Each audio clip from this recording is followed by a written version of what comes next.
ओम नमो भगवते वासुदेवाय। उत्पन्ना एकादशी व्रत कथा। सूत जी कहने लगे, हे ऋषियों, इस व्रत का वृतांत और उत्पत्ति प्राचीन काल में भगवान कृष्ण ने अपने परम भक्त युधिष्ठिर से कही थी। वही मैं तुमसे कहता हूँ। एक समय युधिष्ठिर ने भगवान से पूछा था कि एकादशी व्रत किस विधि से किया जाता है और उसका क्या फल प्राप्त होता है। उपवास के दिन जो क्रिया की जाती है, आप कृपा करके मुझसे कहिए। ये वचन सुनकर श्री कृष्ण कहने लगे, हे युधिष्ठिर, मैं तुमसे एकादशी के व्रत का महात्म्य कहता हूँ। सुनो।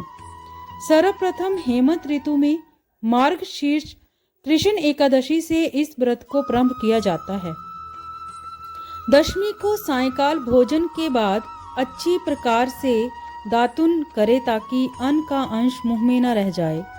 रात्रि को भोजन कदापि न करे, ना अधिक बोले। एकादशी के दिन प्रातः 4 बजे उठकर सबसे पहले व्रत का संकल्प करे। इसके पश्चात शौच आदि से निवृत्त होकर शुद्ध जल से स्नान करें। व्रत करने वाला चोर, पखंडी, पर स्त्रीगामी, निंदक, मिथ्यावासी तथा किसी भी प्रकार के पापी से बात न करे। स्नान के पश्चात धूप, दीप, नैवेद्य आदि 16 चीजों से भगवान का पूजन करे और रात को दीपदान करे। रात्रि में सोना या प्रसंग नहीं करना चाहिए। सारी रात भजन कीर्तन आदि करना चाहिए। जो कुछ पहले जाने अनजाने में पाप हो गए हों, उनकी क्षमा मांगनी चाहिए। धर्मात्मा पुरुषों को कृष्ण और शुक्ल दोनों पक्षों की एकादशियों को समान समझना चाहिए। जो मनुष्य ऊपर लिखी विधि के अनुसार एकादशी का व्रत करते हैं, उन्हें शंखोद्धार तीर्थ में स्नान करके भगवान के दर्शन करने से जो फल प्राप्त होता है, वह एकादशी व्रत के 16वें वाक के समान नहीं है। व्यतिपात के दिन दान देने का लाख गुना फल होता है। संक्रांति से 4 लाख गुना तथा सूर्य और चंद्र ग्रहण में स्नान दान से जो पुण्य प्राप्त होता है, वही पुण्य एकादशी के दिन व्रत करने से मिलता है। अश्वमेध यज्ञ करने से 100 गुना तथा 1 लाख तपस्वियों को 60 वर्ष तक भोजन कराने से 10 गुना, 10 ब्राह्मणों अथवा 100 ब्रह्मचारियों को भोजन कराने से 1000 गुना पुण्य भूमि दान करने से होता है। उससे 1000 गुना पुण्य कन्यादान से होता है। इससे भी 10 गुना पुण्य विद्यादान करने से होता है। विद्यादान से 10 गुना पुण्य भूखे को भोजन कराने से होता है। अन्नदान के समान इस संसार में कोई ऐसा कार्य नहीं जिससे देवता और पितर दोनों तृप्त होते हों, परंतु एकादशी के व्रत का पुण्य सबसे अधिक होता है। 1000 यज्ञों से भी अधिक इसका फल होता है।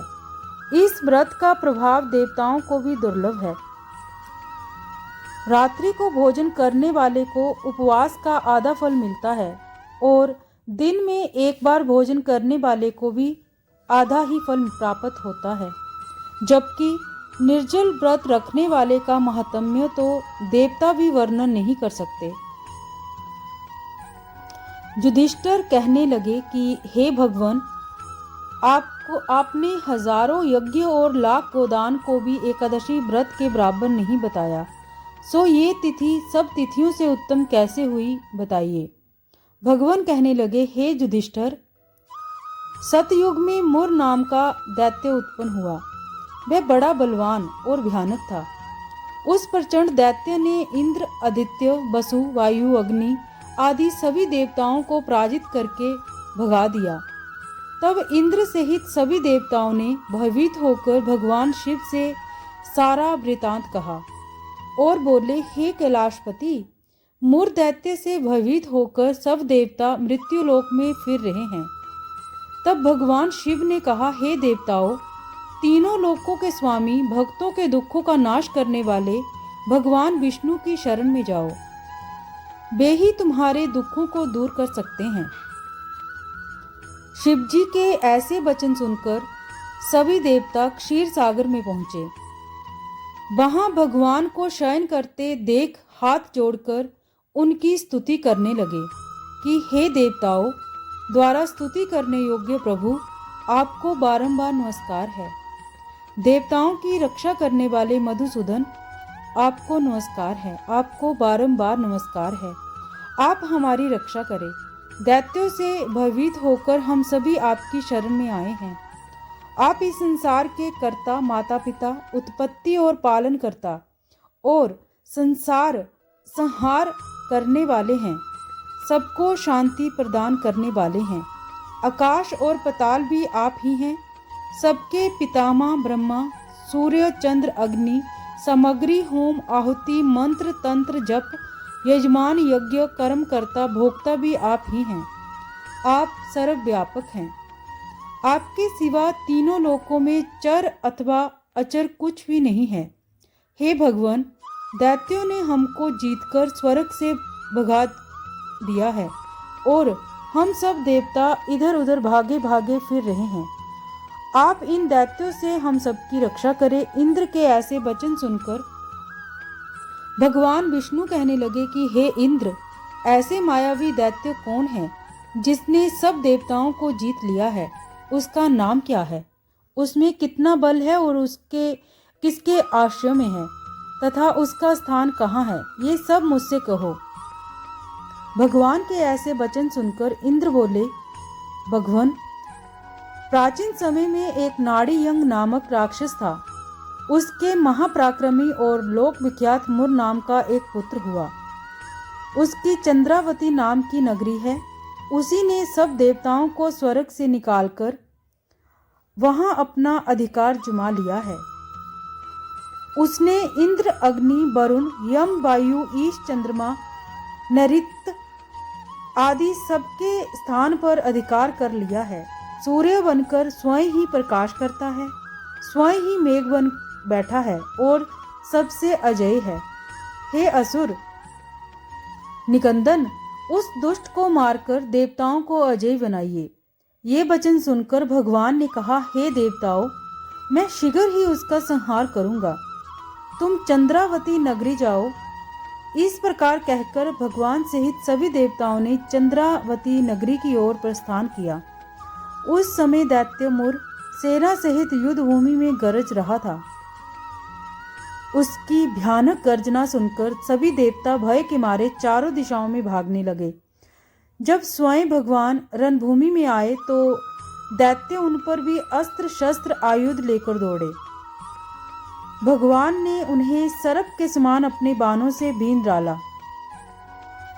बहुत से दैत्य मारे गए, केवल मुर बचा रहा। वह अविचल भाव से भगवान के साथ युद्ध करता रहा। भगवान जो जो भी तीक्ष्ण बाण चलाते वह उसके लिए पुष्प सिद्ध होता। उसका शरीर छिन्न भिन्न हो गया, किंतु वह लगातार युद्ध करता रहा। ओम नमो भगवते वासुदेवाय।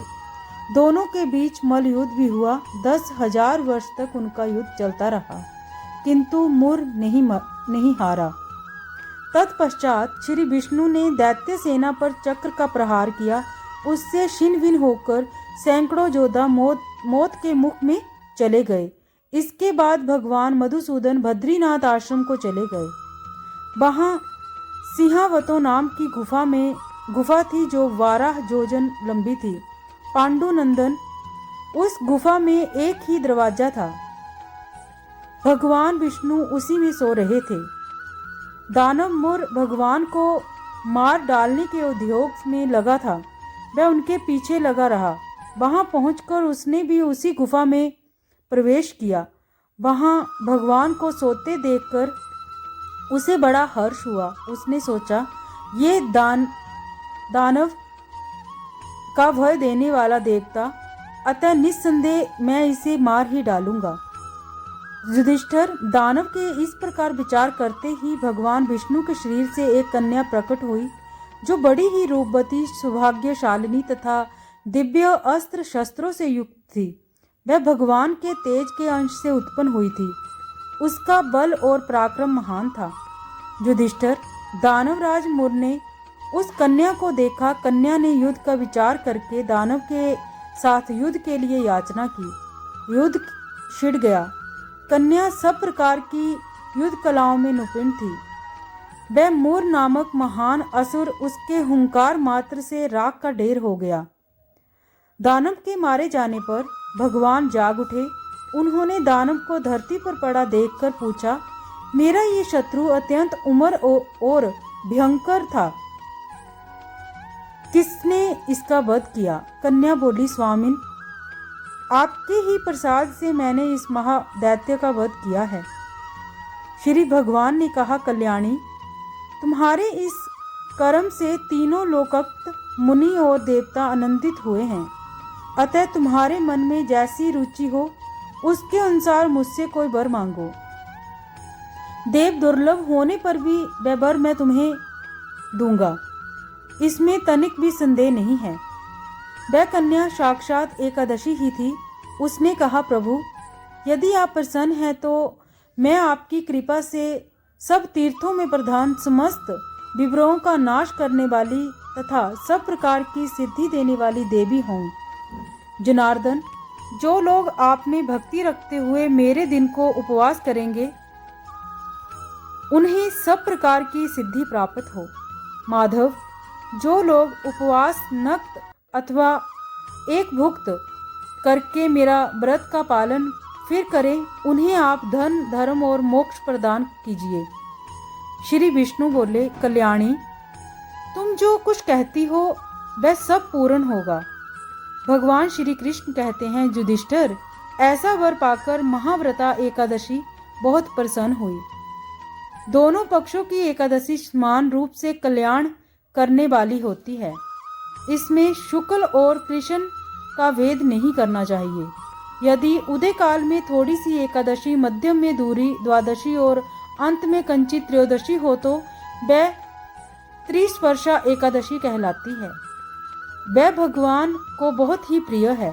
यदि एक त्रिस्पर्शा एकादशी को उपवास कर लिया जाए तो 1 सहस्त्र एकादशी व्रतों का फल प्राप्त होता है तथा इसी प्रकार द्वादशी में पारण करने वाले सहस्त्र गुणा फल प्राप्त करते हैं।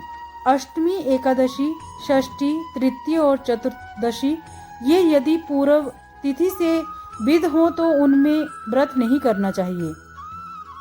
परिवर्तनी तिथि से युक्त होने पर भी इनमें उपवास का विधान है।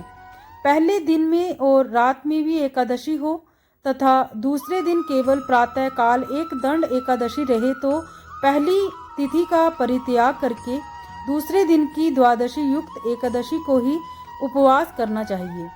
यदि ये विधि मैंने दोनों पक्षों की एकादशी के लिए बताई है। जो मनुष्य एकादशी को उपवास करता है वह बैकुंठ धाम में, यहाँ साक्षात भगवान गरुड़ ध्वज विराजमान हैं, जाते हैं। जो मानव हर समय एकादशी के महात्म्य का पाठ करता है उसे सहस्त्र गोदानों के पुण्य का फल प्राप्त होता है। जो दिन या रात में भक्ति पूर्वक इस महात्म्य का श्रवण करते हैं वे निसंदेह ब्रह्महत्या आदि पापों से मुक्त हो जाते हैं। एकादशी के समान पाप नाशक व्रत दूसरा कोई नहीं। ओम नमो भगवते वासुदेवाय।